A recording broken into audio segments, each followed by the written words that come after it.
Lockport. Would everyone please rise for the pledge of the flag? Pledge allegiance to the flag of the United States of America and to the republic for which it stands, one nation, under God, indivisible, with liberty and justice for all. Thank you and welcome, everybody. First off tonight, for anyone that is here on the apartments on Farrell Road across from Broken Arrow, they have requested to be put on hold. There will not be a hearing or any discussion on that tonight. You will be notified again, as you were, if they come back with their plans. We have no idea what they're doing. Okay. Okay. We have a motion to approve the meeting minutes of August 8th. There should be a roll call first. Okay. Chairman. Can we do a roll call, please? Here. Likens. Here. Perfilio. Here. Maloney. Here. Finn. Here. Oxley. Yes. And Malota. Yes. All present. Thank you. Do we have a motion to approve the minutes from the August 8th meeting? I'd like to make a comment.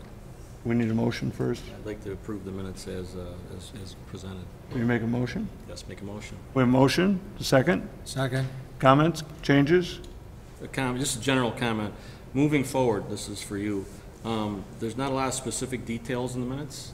Is that something people have to get off of the videotape? Because in the past, it was something that helped with people that reviewed the meeting to see what went on with reviews and things like that. And it's basically 2 or 3 sentences that says the commission discussed this and this is what they decided. So I was wondering if that was something that was being taken out for a reason, or is this Cliff Notes now, or? Under the Open Meetings Act, there's no requirement that the minutes have to reflect the verbatim proceedings. They are to summarize the crucial action, the motion, the second, and the any finding of facts. I mean, if that's something that the commission wants, a little bit more detailed minutes, but under the Open Meetings Act, there's no requirement that it has to be verbatim.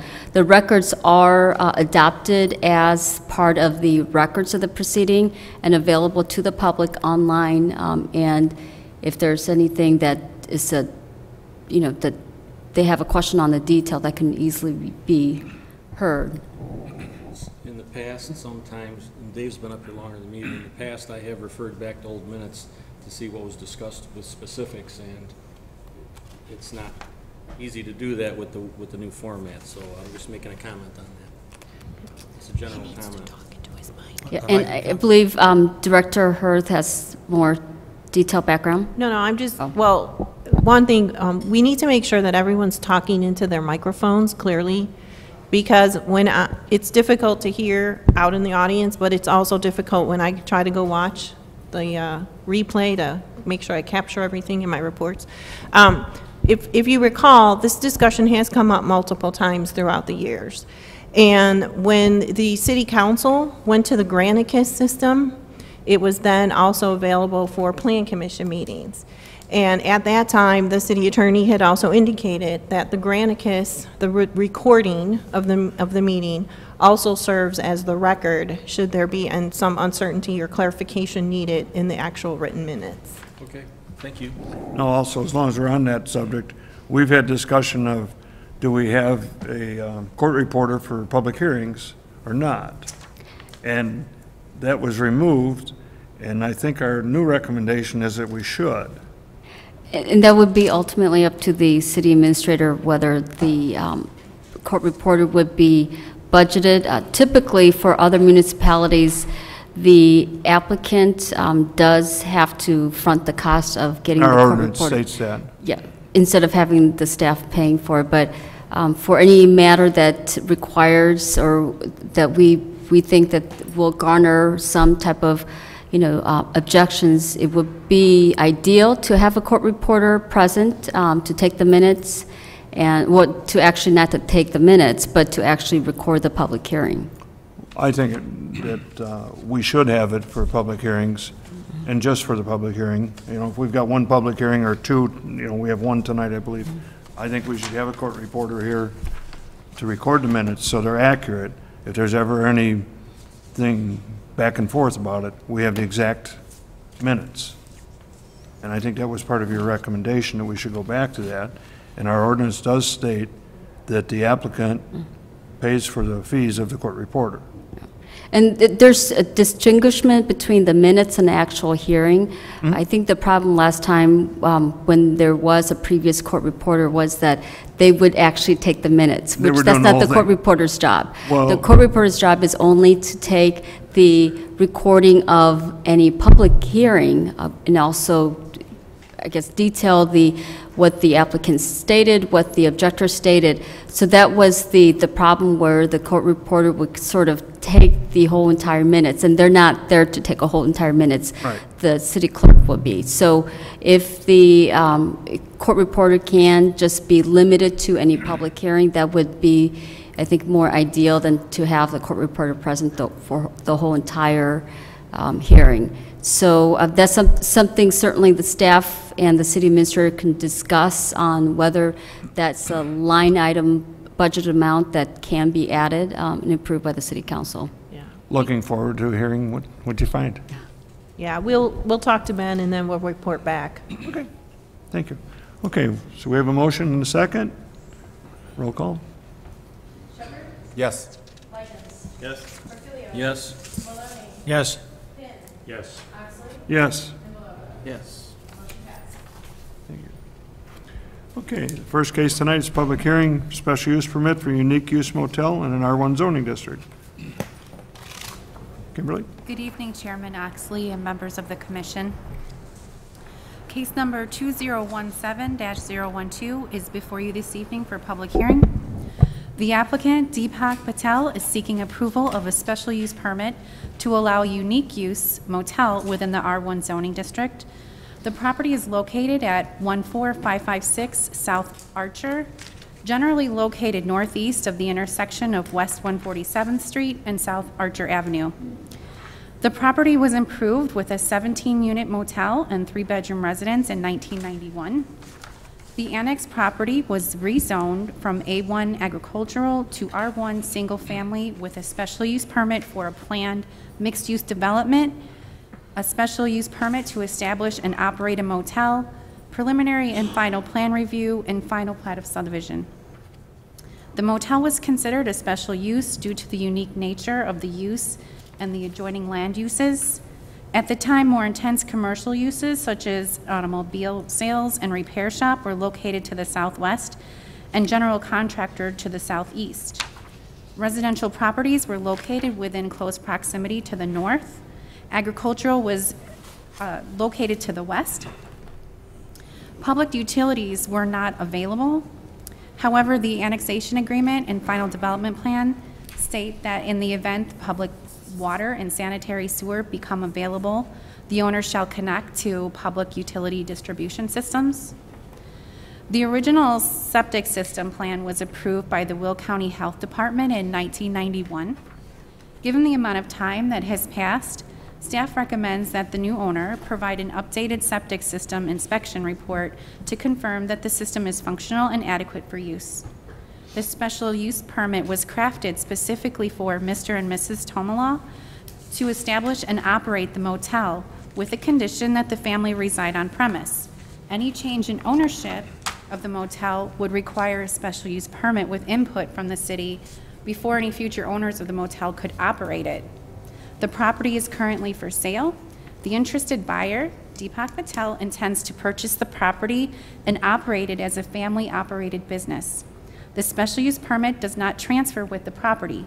Therefore, the buyers are requesting a new special use permit to allow the operation of the motel to continue.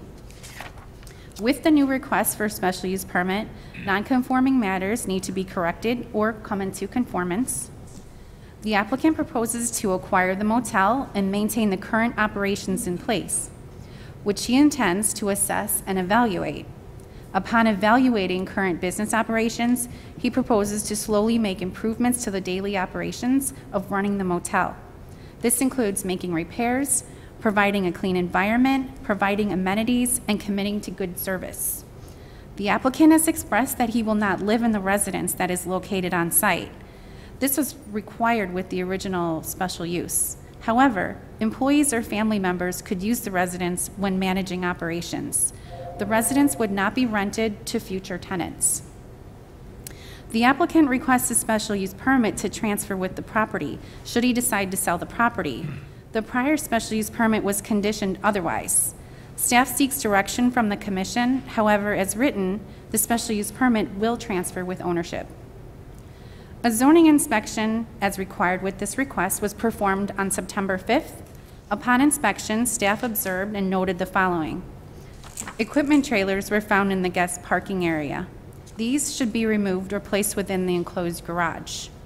Trash such as old mattress and empty paint buckets were in the lawn area. These items will need to be removed. A pallet with a concrete block on top appears to be covering up a hole. It's unknown what this is. This is along the west wing. This will need to be removed and repaired if the ground is disturbed. Regarding supporting criteria of a special use, staff finds that the current use as a motel provides lodging accommodations to the public. This type of service is limited within the city, especially within the general location of the motel. The existing motel does not negatively impact the adjacent property and should not in the future. It is staff's opinion that the motel use is a low-intensity use, which acts as a transition between the neighboring commercial and residential uses. Redevelopment of this property would be difficult for commercial or residential use due to the irregular shape and orientation of the parcel. The use is in the interest of the public and will contribute to the general welfare of the public. The building and use will be operated in a similar manner and should not hinder future development of neighboring properties. The use will not have a substantial adverse effect upon the adjacent property or character of the neighborhood.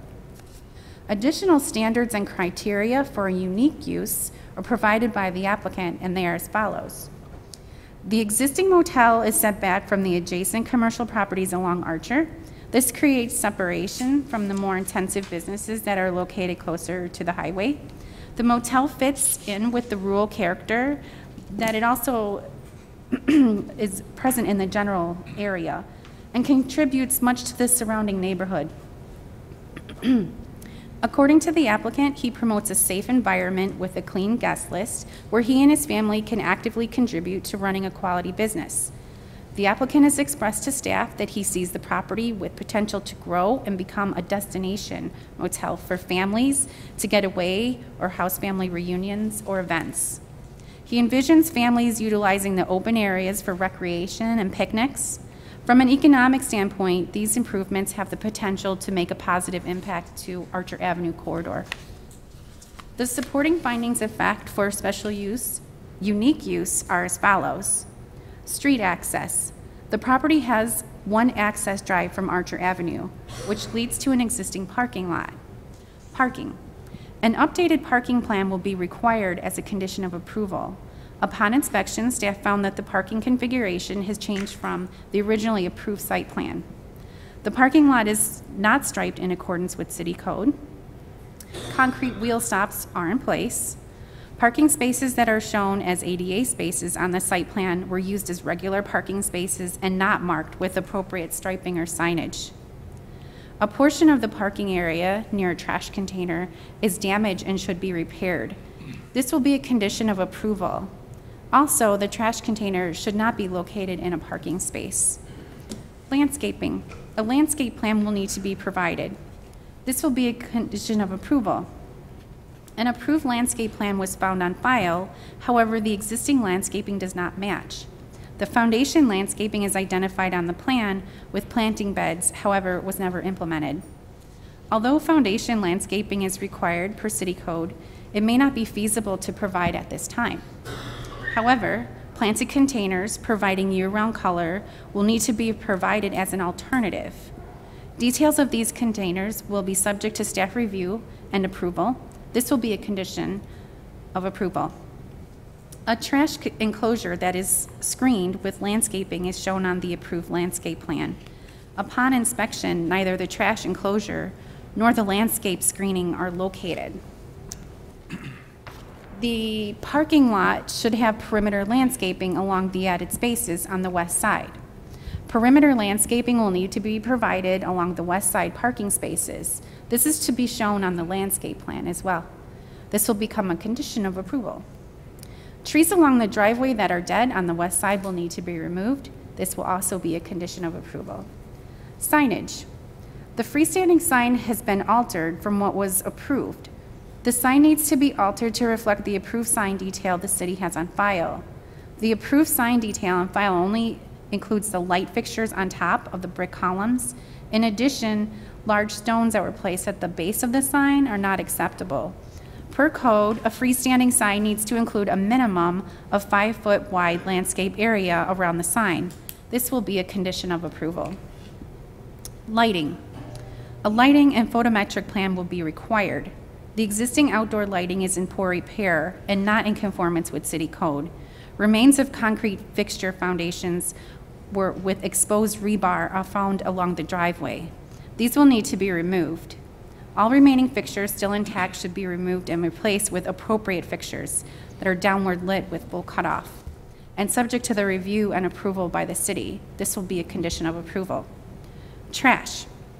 The existing trash container is not located in the area that is shown on the approved site plan and not screened from public view. A trash enclosure is required and should be relocated to the approved location on the impervious surface. Currently, the trash container is located in a parking space. A solid wood fence is acceptable. This will be a condition of approval. All trash and debris, as previously mentioned in this report, will need to be removed. This will be a condition of approval. The fence. A wood fence is damaged in some areas and generally in poor condition overall. The fence will need to be repaired and replaced. This will also be a condition of approval. The request for special use was reviewed by the city's development engineering consultant, who has no comment, and both the Lockport Fire Protection District and the Building Department also have no comment at this time. However, final inspections will need to be completed and an occupancy certificate issued. Recommended motion. Should the commission find the sufficient evidence that the special use permit for a unique use motel within the R1 zoning district meet the standards established for such classification in the zoning ordinance, then the following motion is suggested. A motion to approve a special use permit for a unique use motel within R1 zoning district with the following conditions. 1, prior to the issuance of any occupancy permit, an updated septic system inspection report needs to be submitted to confirm that the current system is functional and adequate for use. All trash and debris will need to be removed. The equipment trailers will need to be removed or stored within the enclosed garage. A parking lot plan will need to be submitted for staff review and approval. The lot will need to be striped in accordance with city code, and ADA parking spaces will need to properly be striped and the appropriate signage installed. The existing parking lot will need to be repaired. All areas designated as fire lanes or no parking areas will need to be painted yellow and/or signed accordingly. The trash container will need to be enclosed with the solid wood fence. The type of fencing to be used will need city review and approval. The pallet with block on the west side of the building will need to be removed, and the ground below will need to be repaired if it is disturbed. The concrete remains from broken and removed lighting fixtures will need to be removed. A photometric and lighting plan and details will need to be submitted for city review and approval. New fixtures will need to be installed to ensure adequate light levels for safety and security of patrons. An updated landscape plan for city review and approval will need to be provided with details of alternative foundation landscaping, planting containers, and perimeter landscaping shown. Number 2, within 6 months of the date of occupancy permit being issued, the following improvements must be completed. Perimeter parking lot landscaping will need to be provided in accordance with city code. Dead trees will need to be removed. Planted containers along the front of the building with year-round seasonal color will need to be provided. Existing wood fence will need to be repaired or replaced. The type of fencing will need to be reviewed and approved by the city. The existing freestanding sign will need to be restored to the approved sign on file, and the existing large stones and rocks need to be replaced with the required landscaping. An outdoor cooking area shall be designated on impervious surface in the rear yard. Outdoor cooking should not occur in the front yard. The outdoor cooking area will need to be reviewed and approved by the fire district. This concludes staff's analysis. The applicant is present this evening to answer questions.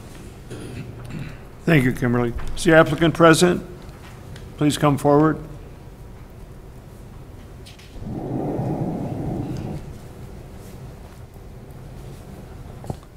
Come to the podium and state your name and address for the record, please.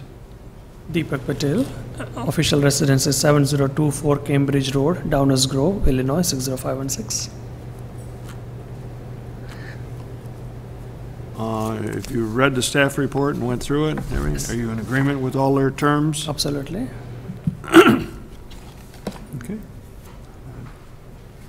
Okay, thank you. Thank you, sir, for now. We need a motion to open the public hearing? So moved. Second.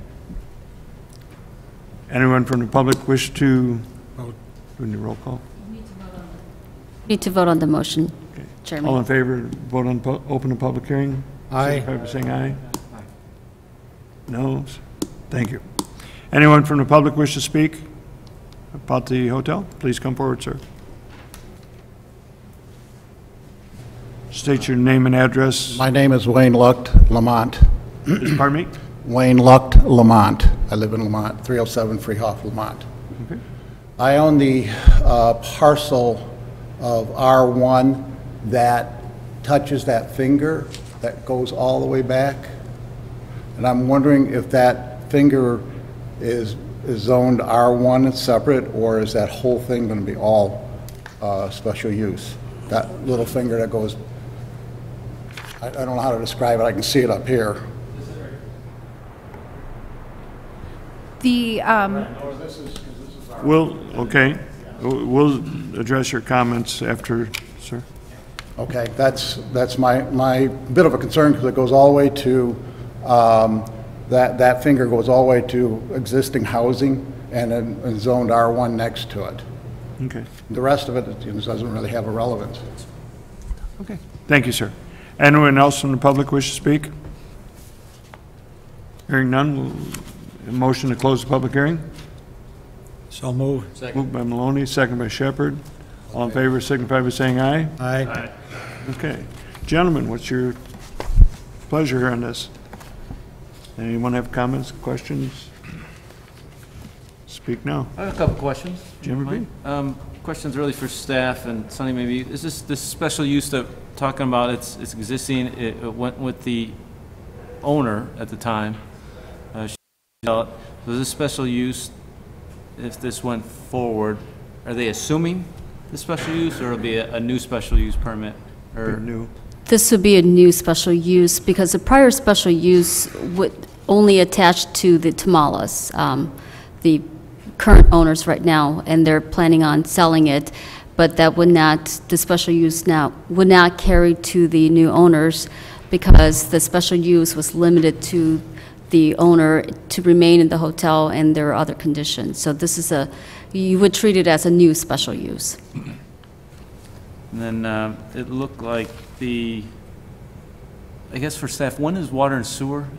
Any idea? Or was it going to run down Archer? No, not for a while. No. Okay, nothing There's in the near sewer and water future. right at Smith Road, Jim, but nothing. Okay, so the soonest would be is maybe Prologis, actually. Not even wanting to Won't go even that run far. that way. That's not 120 feet. It's too far. Okay. I'm sorry. I did some research. I looked at your websites, Mr. Patel, at your other hotels. I looked at your reviews from TripAdvisor. I was very pleased. I think 2 of the 3 that you gave us were certificate of excellence, which means your ratings, I believe, is in the above a 4 out of 5. It was great. I lived near there, right behind it in Forest Hills for many, many years, and the property was always well maintained, and it sounds like, from what I could see, you're looking to do the same thing and do some improvements, which are welcome, so, thank you. Anyone else have a comment, questions? I think my comment would be that there are a lot of conditions that are going to be held accountable. And there was language in the staff findings that said the changes, the improvements would be made slowly over time. And that word slowly concerns me. Okay? So I just want to make sure that we do everything we can to make sure that all of these conditions are, Such as which ones? Well, I mean, there's a group of, all the property improvements, Right. talking about dead trees, just the aesthetic improvements to the landscaping and whatnot. I mean, it appears that there's a lot to be done. I just want to make sure that if there's anything we can do, it will be done to make sure that the new property owner is held accountable, assuming that this is approved. yeah, I think one of my comments would be that within 6 months, some of the stuff, you're going to be in March. You're going to have inclement weather for striping a parking lot, so we may look at changing that or put something, language in there for that, but, okay. A few comments. Overall, I'm supportive of the application there. It appears the applicant is generally interested in improving the property, which would be in the best interest of the city. The reason he's applying for a new special use permit is because the language in the original special use permit did not allow for transfer. He's stating that applicant requests a special use permit being asked for to transfer the property should he decide to sell the property. As I see it, the condition that the special use permit not be transferable is protection for the city. It gives us the option to allow or not allow a future use. So overall, I'm agreeable with the application, but I'm inclined to eliminate any language that allows the new special use permit to be transferred to a subsequent purchaser. Again, this is a protection that was in the first one for the city. It should be kept in the second one. And that can be done. I think the last special use, the commission and also the city council had the same concern, and that's why they required the applicant to actually live on the property. So that special use can be limited to the current owner.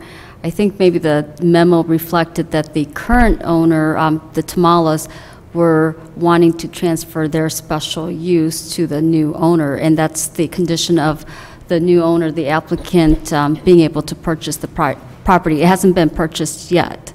So that special use can be conditioned to the current owners, and any transfer of that ownership of the property would require new application, and then therefore the conditions can be either changed or reviewed again. I do agree with some of the comments regarding why some of the conditions of the original special use weren't met. I think this is a property that doesn't garner a lot of complaints. It's not really visible along, the street or things like that. So this is something that was sort of kind of overlooked on whether all the conditions of the original special use were complied with, and obviously some of them weren't. So this is something that we going forward, we should have some type of plan or mechanism to trigger inspection and to make sure that all the conditions are being met instead of 10 years or 15 years down the line to find out that they weren't met. Yeah, I know I'm agreeable with issuing a new special use permit for the new purchaser. I'm just don't see it's necessary to allow him to be able to transfer that to a subsequent purchaser. If he chooses to sell the property, then a subsequent buyer needs to come apply for a new permit. The other thing here is the previous special use permit was issued in 1991, 26 years ago, and it was just stated for the record that some of the conditions in the previous special use permit were never complied with. No, I think what it says, Bill, is it doesn't say they weren't complied with.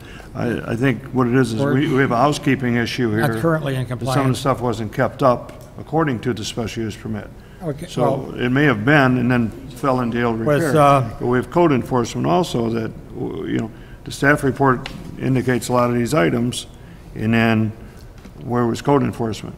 yeah, that's what I was getting to next. We've had occasions in the past where we applied conditions for a special use permit that were promptly ignored, and we're not the enforcing body. Can we have some assurance that code enforcement will see to it that all of these conditions are complied with in a timely manner, or? It's not up to us to worry about that, but A couple things. I think back then, there wasn't very specific timing mechanisms that were outlined. In this particular instance now, if you look, when it says prior to the issuance of an occupancy permit, and there's A through K items, that means they can't move in there and start operating until those items A through K are taken care of and addressed. When the occupancy permit gets issued, the occupancy permit will be conditioned to address number 2. That stipulates within a certain period of time, which 6 months, and obviously you may have to discuss that because of bringing it into the time of the year when maybe some of these things can't be taken care of. But then the occupancy permit will be conditioned with number 2, which will outline these other items that need to be taken care of within that specified time frame. If it's 6 months, if it's 8 months, whatever, staff will perform the appropriate inspection at that designated time. If these items are not addressed, they will be brought to the applicant's or owner's attention. If there's some compelling reason why they can't be addressed, we will take that under advisement. Otherwise, if there's not a compelling reason why these cannot be complied with, then the risk is that the occupancy could be pulled. so basically what you're saying is item A through K will need to be done before they are given a new occupancy That is permit correct. upon purchase. Yes, And then the other items will have 6 months, of that. weather permitting, I assume. Yes, correct. Anyone else, Bill? I realize code enforcement, I believe now, is a full-time position with the city. There's 3 of them. 26 years ago, I don't think anybody had that position. Yes. So that, in that regard, the situation has changed. The city's in a much better position to ensure compliance with what the gentleman agrees to. Yes. Okay, anybody else comments? Brent? Go ahead, I Yeah. knew you would. I echo Jim's comments and Mr. Maloney's as well. In the annexation ordinance, it lists the conditions of the special use, and I'm fishing here for why there was requirements for them to live on the property. What was that all about? Is there something we're missing here? And why that was a requirement? Well, And I believe that there were like, maintaining the property, Yeah. or what was it? there were, the original annexation agreement, the special use garnered some objections from the surrounding residents. And there were concern regarding having the owner being local and being able to contact directly if there were any issues. And that's why they felt that the owners at the time were going to be more accessible, and that's the requirement. I don't know if that same concern is current with the current applicant. Obviously, we have put a mechanism regarding timing of the compliance to ensure that the compliance occurs quickly, not slowly 10 years later. So there are protections that are laid under the conditions that would ensure that the compliance occurs. But we're not including that in our list, right? No, I believe that. That's not on the list? No, the applicant, the current applicant who's planning on purchasing the property because of family, schooling, and other issues, they can't live on the property. So that's something that the applicant didn't request. Some of the school district, I agree. Yep, Okay, yes, mhm. thank you. But he also said he won't rent it out. It'll be for family or staff. So Right. I don't know if you want to make it a condition, but. Well, there's a condition in here that. I'm not gonna uproot his kids. The second item talks about not having any kitchen facilities. Would that be carried forward? That wasn't mentioned in the motion, or in the packet. Use of the motel shall not include permanent or extended stays, and no kitchen facilities shall be provided in the lodging rooms except the unit occupied by the owner. Are we going to carry that one forward? Well, the annexation agreement is still present and is still enforceable. So that's carried forward? Yes, Okay. And the same with the third item, that there's no more than 20 lodging rooms. yes. Because in his letter that he wrote That should to be. the commission, to the city of Lockport on page 2, he talks about future probabilities depending on cash flow. He wants to add 7 rooms on the back of the building and build small cottages in the back. Well, he would have That's going to to, blow that 20 lodging Yeah. rooms. you'd have to amend the annexation agreement. Yes, he would have to Right. come in and So I question. just want to make sure that he understands that too before he does any expansion, that there's restrictions, and he would have to come back to us for an amendment Yes, he's not up there anymore. Let's see here. So I just wanted to make sure those conditions were being carried through with the new special use. And as Bill mentioned, I don't support transfer with the property to the new owner, the special use. It's a new owner, and we have to protect the city's best interests. And I think that was all that I had. Thank you. Anybody else? Scott? I would agree with the rest of the commissioners that should the sale go through to Mr. Patel, that any future sales, the special use not transfer.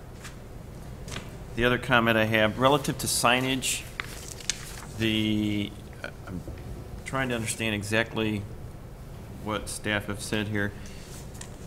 Is it acceptable for Mr. Patel to update the sign within the basic parameters and spirit of the intent of the code? It doesn't have to go back and look like 1993 signage? Right. Correct. He can apply for a permanent sign, permit application, but that will also have to go through permit process. Okay, I just want to make sure he doesn't have to make it look exactly like that.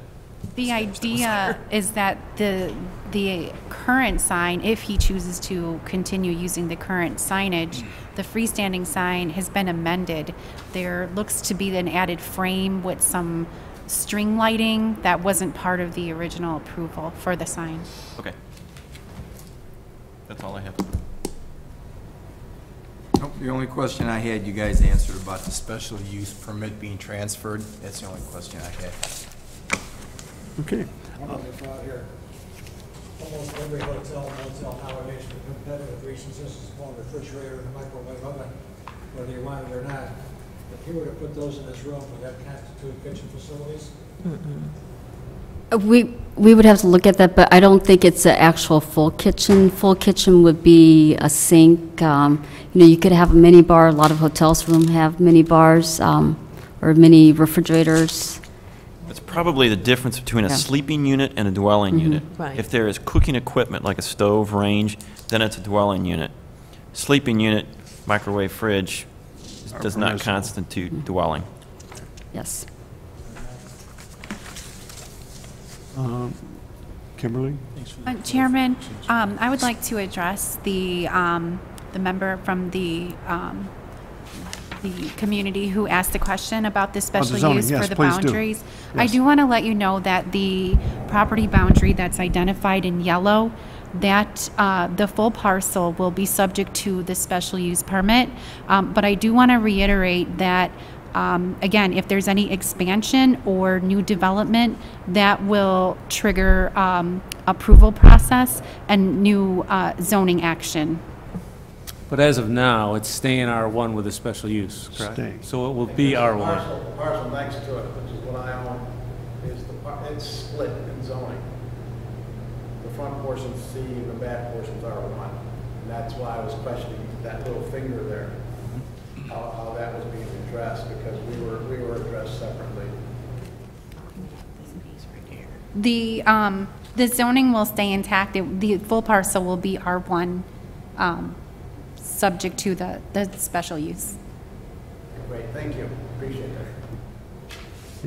that. One comment I have is, why are we staying at R1 with this? Should we be moving that into a commercial or something? Because, I mean, if you look at the Holiday Inn Express, if they sell, there's no change in zoning, no change in ownership, no issue. They're changing ownership. So why are we keeping this R1 zoning, I guess is my question. So that is definitely a question that we considered, that when I looked at the current zoning, the same factors came into play. There is R3 residential in close proximity, unincorporated Will County to the north, also to the south. The area, there is commercial, but the commercial properties are closer to Archer Avenue. That could be a potential request. Well, you have a potential car lot on C2. one side, a body shop on the other side, so. Correct. With the commercial zoning, a special use would still be required. The idea is that the R1 would still be a transitional type zoning because of the ag use, the rural use, agricultural to the west. I believe it's still being farmed, in close proximity to the residential. Is there a ceiling on the density on R1? Since it's just temporary people coming in, that doesn't count against it? Is that how it works? No? Well, the zoning, the underlying zoning is the same. You're just allowing a special use in that. So you can almost have a special use in most zoning classes. So the zoning impact on that wouldn't matter because you're throwing a special use over it. So that's why. It's less intrusive zoning, which I agree with. So in the future, if somebody does want to develop your property or someone else around it, it all gets taken into consideration that way. So. Okay. So, do we have a motion here? I move that the special use permit for the unique use motel within the R1 district be approved with the following conditions listed by staff, and the additional condition that this newly issued special use permit cannot be transferable to a subsequent purchaser. And also the 2 items from the previous special use we talked about? Or is Those are that still just in the implied? annexation It's agreement. implied? Yeah, that's just applied. It's implied, okay. automatically, yeah. I'll second it. Okay, so we have a motion and a second. Any questions or comments on the motion? Just one clarification for the record that the motion includes adopting the finding of facts as reflected in the staff memo. The motion includes adopting the finding of facts included in and Section outlined B in of our the memo. staff memo.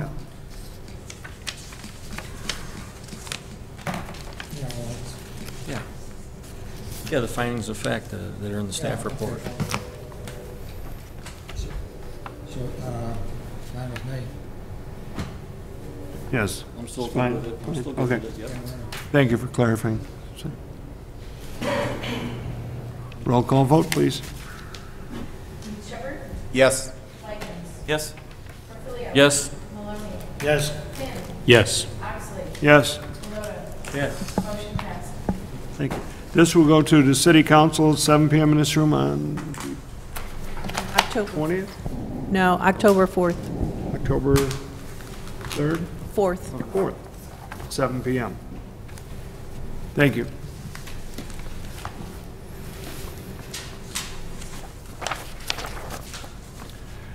Next is a concept plan for proposed townhomes development on northeast corner of Cedar Road and Victoria Crossing East.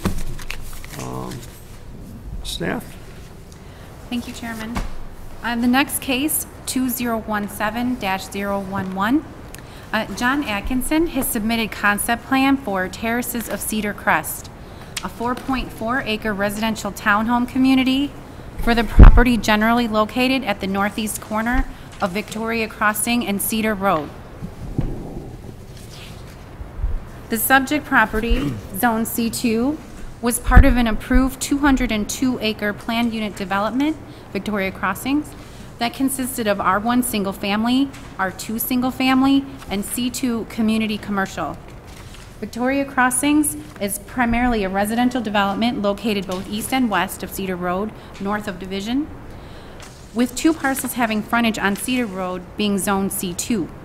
The subject property was one of these 2 properties with the C2 designation, which was intended to allow for the development of Lockport Memory Care, an assisted living adult daycare facility, which was withdrawn and never constructed. The parcel remains vacant. The subject property is now owned by John Atkinson. He is proposing a concept plan for a 31-unit townhome development and seeks direction from the city for the proposed use, zoning, and general layout.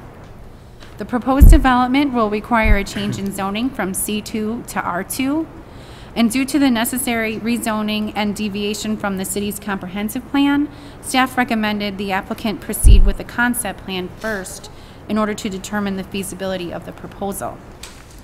R2 zoning would make sense in this location since the existing townhome development immediately to the east is presently zoned R2. Cedar Road is under the jurisdiction of Will County Highway Department.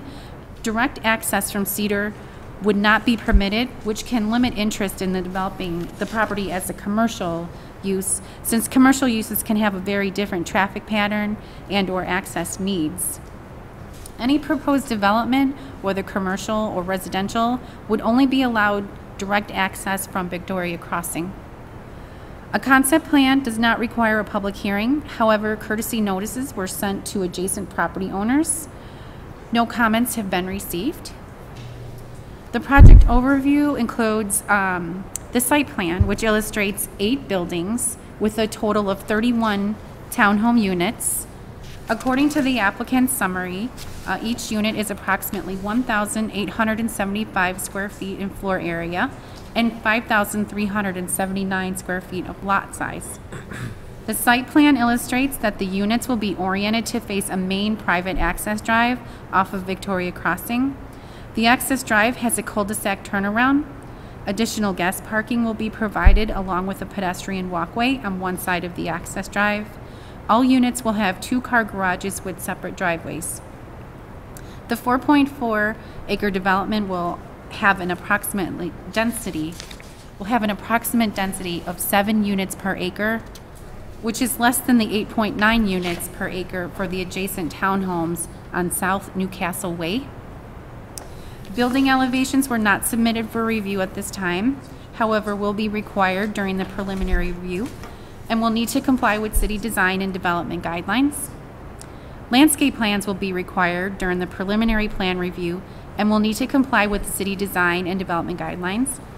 Exceptional landscape features such as larger caliber, varied species, and reduced spacing of trees and additional setting are expected in planned developments.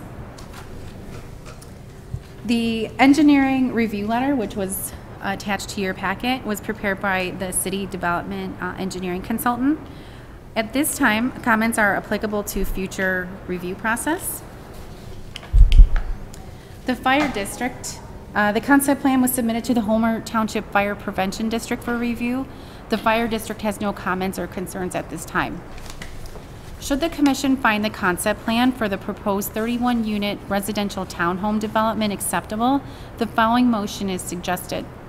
A motion to approve the concept plan for a residential townhome development subject to the following conditions. 1, the applicant acknowledges that staff has completed a general review only of the concept plan and that a more detailed review will occur with submission of a preliminary development plan. Staff comments at this time are general, intended to outline steps necessary if the project moves forward and to provide guidance and considerations for future submittals. The special use permit for a planned unit development may need to be amended or a new PUD may be required. An amended annexation agreement shall be submitted with submission of a preliminary development plan application to address uses, general design standards, as well as other details necessary for the development of the property as a residential townhome development. A future zoning request for the project will be R2 single family residential. Comments as identified in the development engineering consultant review letters related to the plan review will need to be addressed at the time of PUD process, rezoning, and plan review. Concept plan approvals are valid for 1 year from the date of approval. Approval of a concept plan provides the applicant reasonable assurances to move forward with submission of a request to rezone and preliminary development plan. The preliminary development plan shall be in general conformance with an approved concept plan. This concludes staff's analysis, and the applicant is present this evening to answer questions. Thank you. Would the applicant please come forward?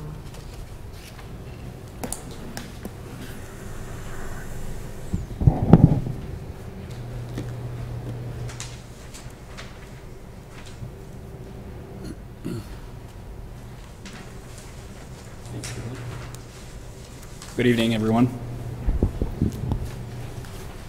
Please state your name and address for the record. Sure. I'm John Atkinson. I live at 11044 Woodstock Drive in Orland Park.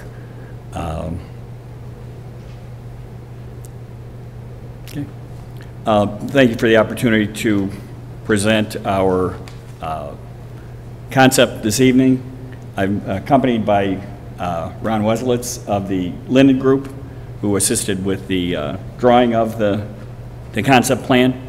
And so I would like to take a few minutes, if I could, to walk through. I prepared a little PowerPoint on the... Please do. Okay. By way of introduction, you see the terraces there, hence the name, the terraces. And as we get into the development, there are some terraces on the property that were developed. The property was developed over in the neighborhood of 18 years ago, and I kind of see it as an overlooked, vacant, underutilized asset, and that through its development can be a win-win-win for all parties, that being the city of Lockport, our neighbors at Victoria Crossing, our neighbor to the north, as well as our group. So we see potential with the terraces there. They're 15 feet and 18 feet respectively, and know that a lot of landscaping can go there and be quite attractive. So with that said,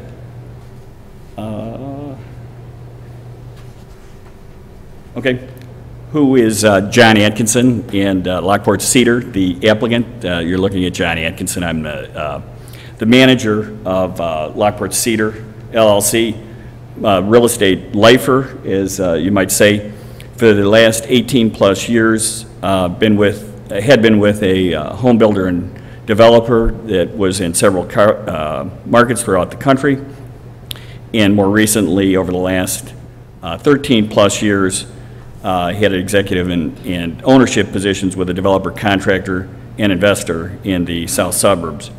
Over that time period, we've done dozens of residential communities, business parks, and shopping centers, over thousands of acres of land, encompassing homes, industrial, office, retail, and special use properties. Also won a key award from the Home Builders of Greater Chicago. And prior to that, 13 years in the banking industry focused on investment property and development finance. Here's a sampling of developments that we've done, as well as individual home construction. And you can see that, and then we're going to move on to, this is just an example of what we've done, a private residence in Palos Park, another private residence in Palos Park. These are single-story office buildings in Tinley Park, retail and office warehouse flex type product that we've done in many of the south and southwest suburbs up and down the I-80 corridor. And then we turn to the area map. You can see we're just, as Kimberly pointed out, at the northeast corner of Victoria Crossing and Cedar, about a half mile north of 167th Street. Then turning to the aerial, you'll see as I get by further in the discussion, I'm kind of referring to this property as a hole in the donut, meaning that it is surrounded by residential. You can see the Victoria Crossings community on both sides of Cedar and immediately adjacent to our site to the east. And there is the single-family residence to the north. Okay, and then we do have the concept plan there, and Ron's got a larger visual if anybody want to see that up close with dimensions on there. And then we see how with the existing utilities, the property is well served with utilities either on site or immediately nearby, and how the property fits nicely on the parcel.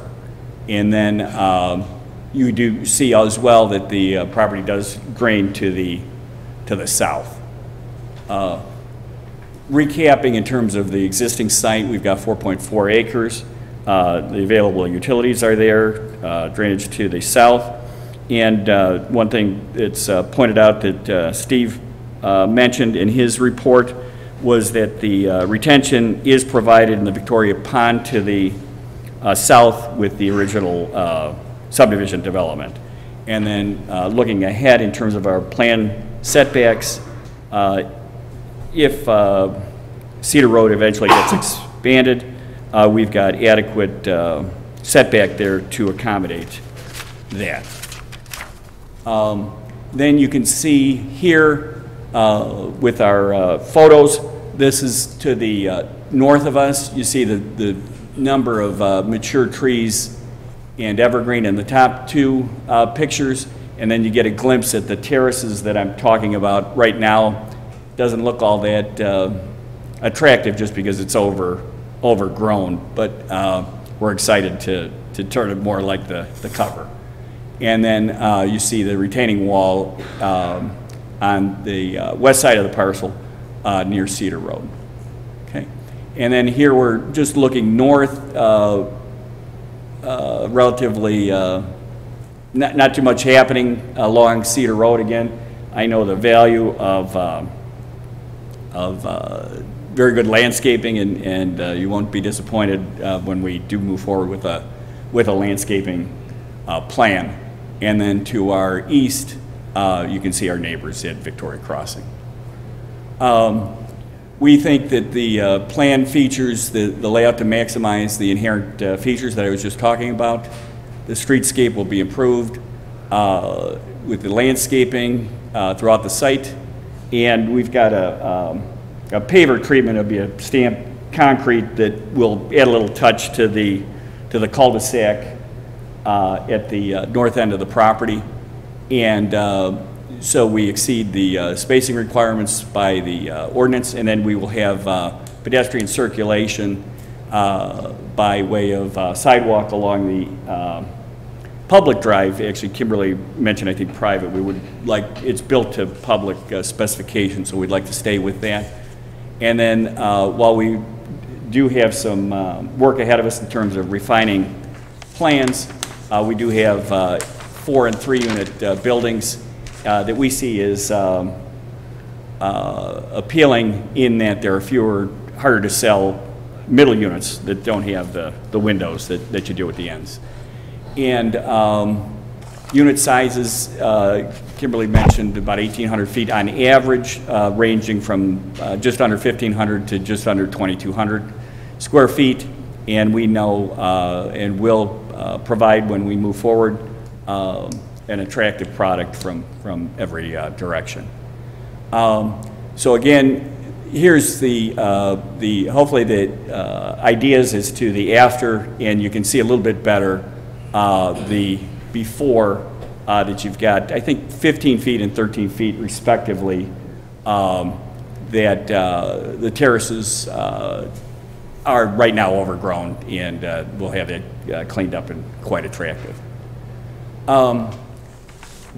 How will the plan appeal? We think to the city and our neighbors. We think it will enhance rather than detract from values. At Victoria Crossing, our units will be about 26% larger. We'll have available basements and 2-car garages, whereas Victoria Crossing has got 1 and 2 cars. And then versus a C2 zoning will be much less intensive in terms of that use. Our neighbors don't have to worry about 24-hour shopping, the glare of parking lot lights, or staring at a concrete block wall to a shopping center, and less traffic and pavement with our residential use. And as Kimberly pointed out, the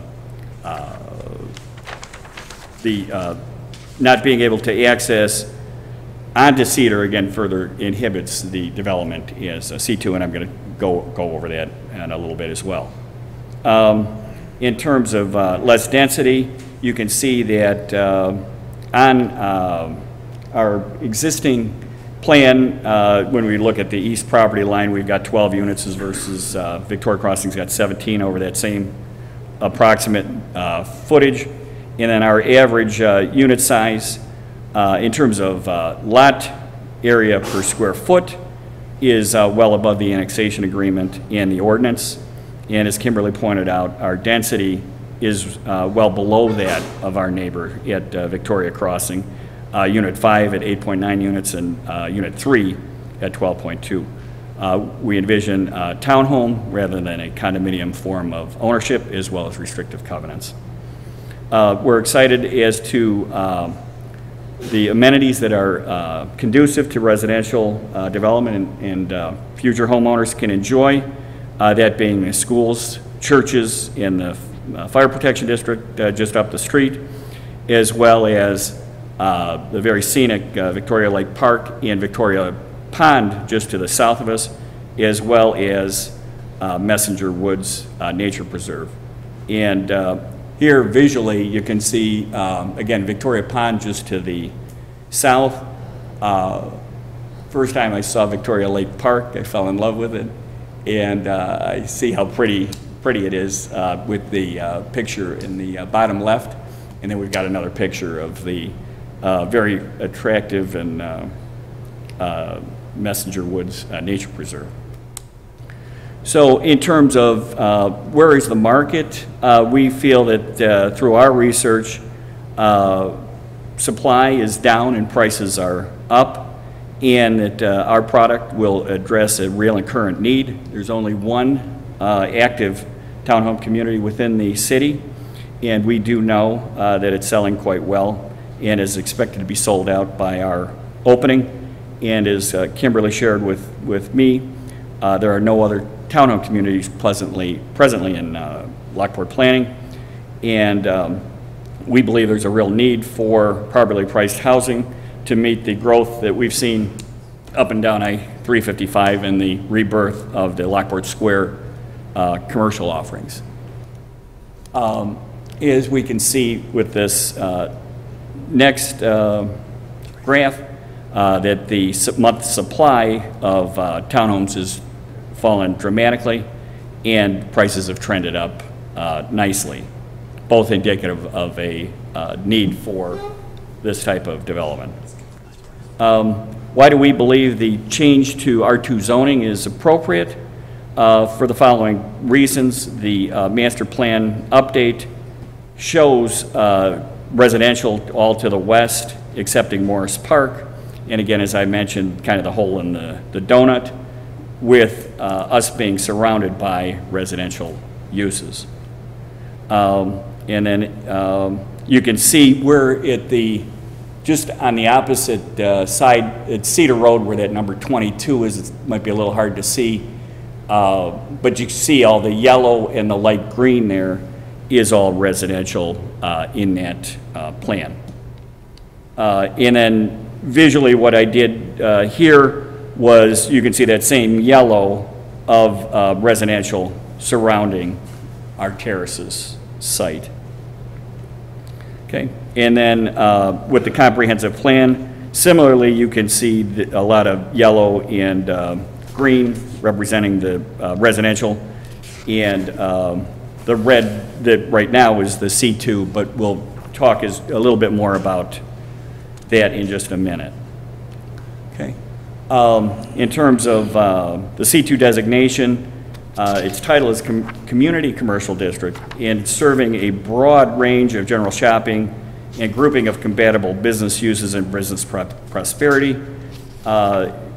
This is just a isolated site. There's not a corridor, which retailers do want. And then as well, it conflicts with the nearby roadway requirement that it be at or along major arterials and collector streets. While Cedar is Victoria Crossing, you're not going to get the traffic counts that commercial folks are attracted to. And then as Kimberly brought up, that the C2 zoning was made in conjunction with a prior request, and I think Kimberly and Pam agree, and has been represented in the staff report, that the change in zoning makes sense. As well, market and site observations. This site has been vacant for 18+ years. No commercial use has happened in that time period. Given its size and location, it cannot accommodate the intentions of the C2 zoning. And as well, we have another property under contract at the northwest corner of 167th and Cedar that we believe can serve this trade area when traffic counts and additional households come along. but coming back to our terraces parcel, we cannot see this as a commercial site. Okay. Again, benefits, it's compatible to what's around us. We can put this property on the tax rolls, which it really hasn't done much for the city over the last 18 years, and as well enhance rather than detract from the values of our neighbors. And as was pointed out by Steve in his memo, that there is adequate capacity to serve the community, and again, that the storm or the retention, the storm pipe is there, as well as the capacity to serve the community already in place. In sum, why do I feel that we've got a good thing here and hope the city feels the same way? The hole in the donut, we're surrounded, we're compatible with existing adjacent uses, and we've got features within our plan and our townhome offerings that we think should appeal to our neighbors and the city. We're less dense than Victoria Crossing and under the ordinance requirements. We've got good locational attributes that are conducive to residential, as I pointed out some of the pictures. The market is in our favor is in terms of supply and demand, as well as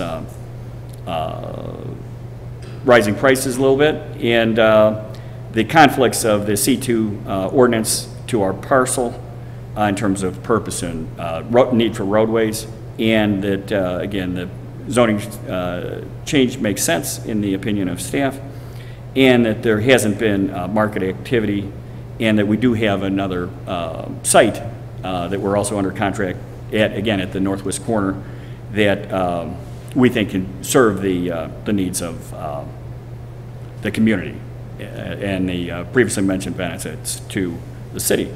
So with that said, I'm done. Thank you, sir. We'll open this up to the public for any comments. Anyone here wish to speak about this development? If so, please come forward. Hearing none. Guys, what do you got? Nice presentation, John. Thank you. Very thorough. Good luck. Thank you. I was also impressed with your research, John, to take care of a lot of questions that we all had. You wonder why that parcel's been sitting there for 18 years untouched with all the assets that it has. It's surprising to me. I lived in Victoria Crossings for 10 years. I look at the eyesore every day. So it's nice that you're putting this also on our tax rolls as well, so I applaud this. Support it fully. That's all I have. Anyone else? Oh, I like what I see in here. And with Victoria Crossing, this was initially set aside for community commercial with the assumption a strip mall would go in there, convenience store, barber shop, dry cleaners, liquor store, whatever. That's never happened. We have somewhat of a shopping desert over there, but it hasn't seemed to be a problem. And yeah, I tend to agree that what you're proposing right here, and again, you wouldn't be talking about this if the market didn't support what you have in mind. Obviously it does. So I really concur with what you have in mind, and I'm in support. Thank you. I do have one question, if I may. Sure, come on up.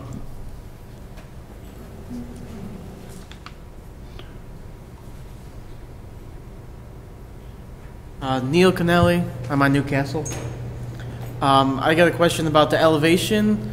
How is this going to change the elevation of the land adjacent? I'm your neighbor, so I just want to know what's that going to change as far as, you know, where's the water flowing? I know we're up a little higher than it is right now, than your land is, but what's the plan for how the elevation of the homes are going to be? Okay.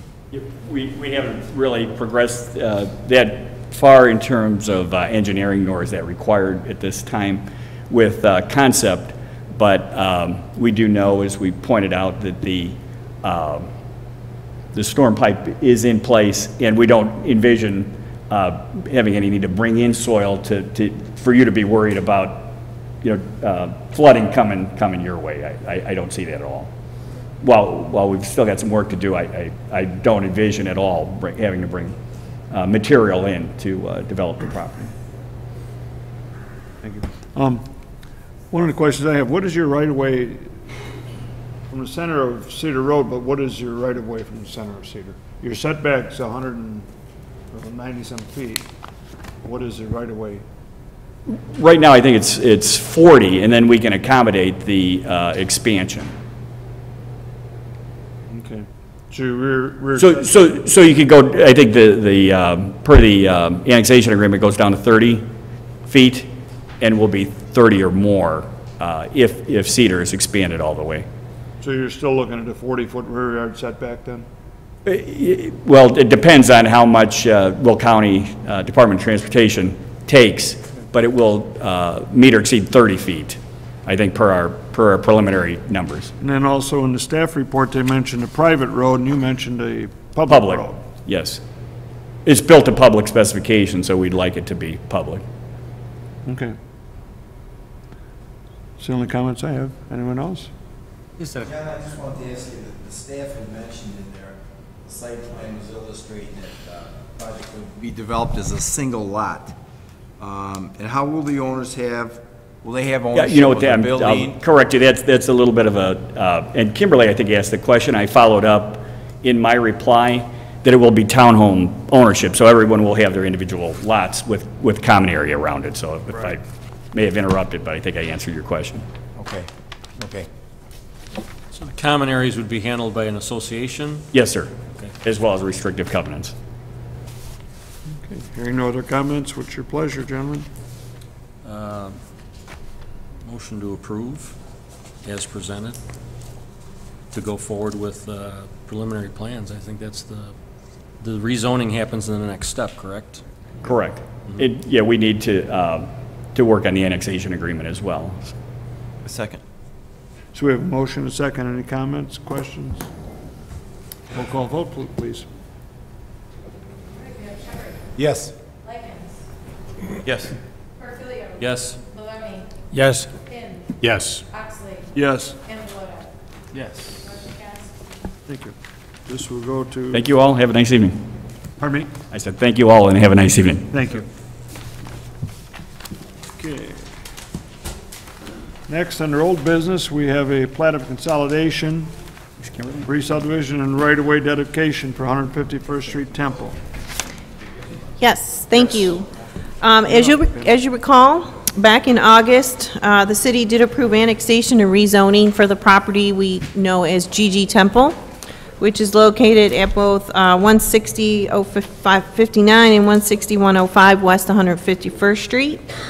As part of this review process, they had amended their annexation agreement to allow for the proposed development to be completed in phases.